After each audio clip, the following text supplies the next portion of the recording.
Hey guys, welcome back to another video. Today we're going to be talking about getting over the Disney blues.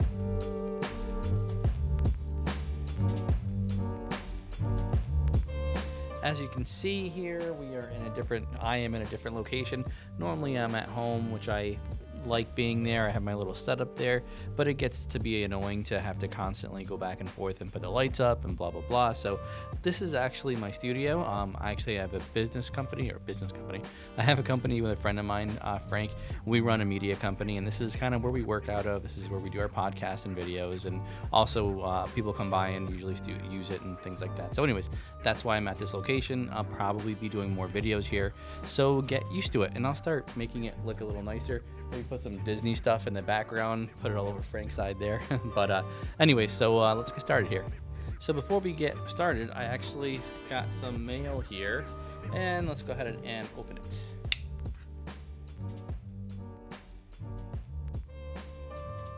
A few minutes ago, I accidentally dropped my monitor. Well, that stinks. Ah! Come on, open up. There we go. Finally. Let's see what we got. Oh, that's really cool. That is very nice here.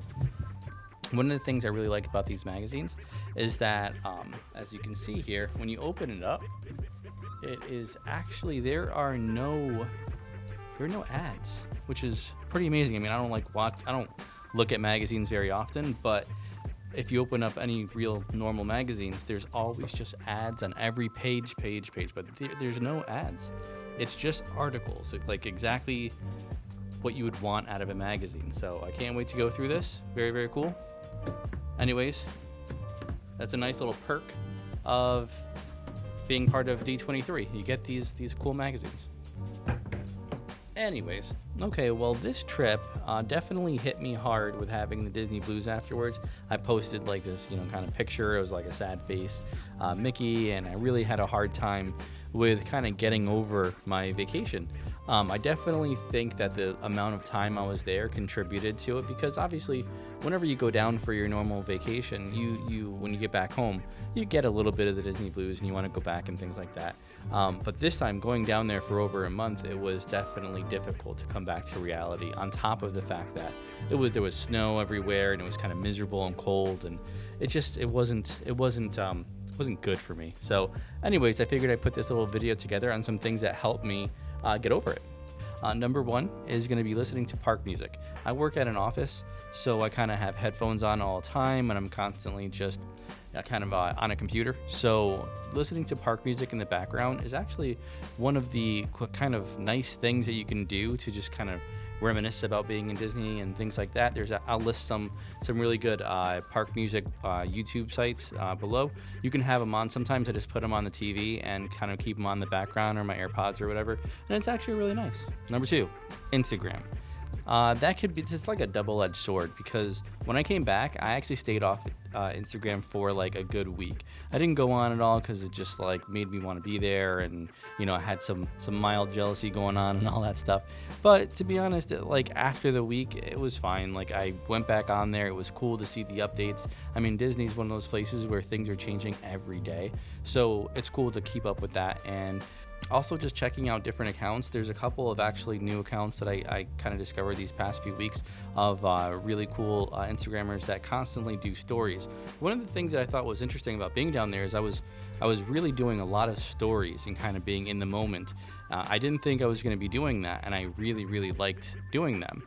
So I like it when other people do stories kind of on their day and whenever they go to the park, specifically when they're able to make like an objective of it. Like for me, I really wanted to say, you know what, the goal today was to get this really good spot for the fireworks, and kind of building up to that.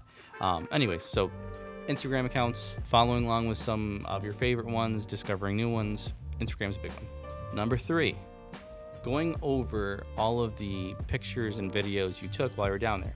Everyone in the world, when you go down there, you have your cell phone out, you're doing your pictures and videos and all that, and then when you get back, what do you do with that stuff?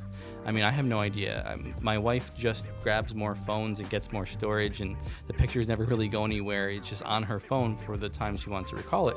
But for me, I want to do something with those pictures.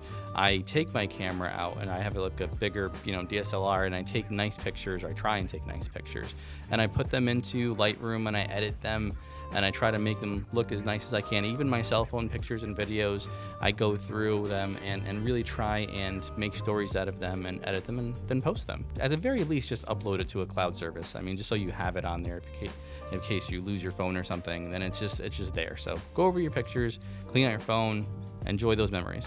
Last thing that helps me, and this is a big one, this is probably the most important thing. If there's nothing else to remember, just do this. Plan your next trip. That's what I do, and it's not necessarily the answer for everybody. Probably not the answer for most people, especially with the Disney cost these days. But for me, planning that next trip definitely takes me out of the Disney blues like immediately. And I mean, obviously you don't have to be like, I'm going on this date, but a generalized time. Like, I'd like to go back down there in May. Let's see if we can make it happen. I don't know if that's going to happen, but I'm going to try. So anyways, going through and then doing all the details that come with that and trying to do maybe some things you don't normally do. Grab a notebook, kind of go over the things that you want to do, maybe some things that you didn't get a chance to do, and then try and work them into your next trip. But yeah, so that's probably the biggest one that helps me. So anyways, guys, that's my video for this week. I'm going to go back to posting more frequently. I have been kind of missing in action for a little bit, but I'm now settled in. Thank you for being patient with me. I really appreciate you guys watching these videos. It means a lot. And I'll see you guys next week.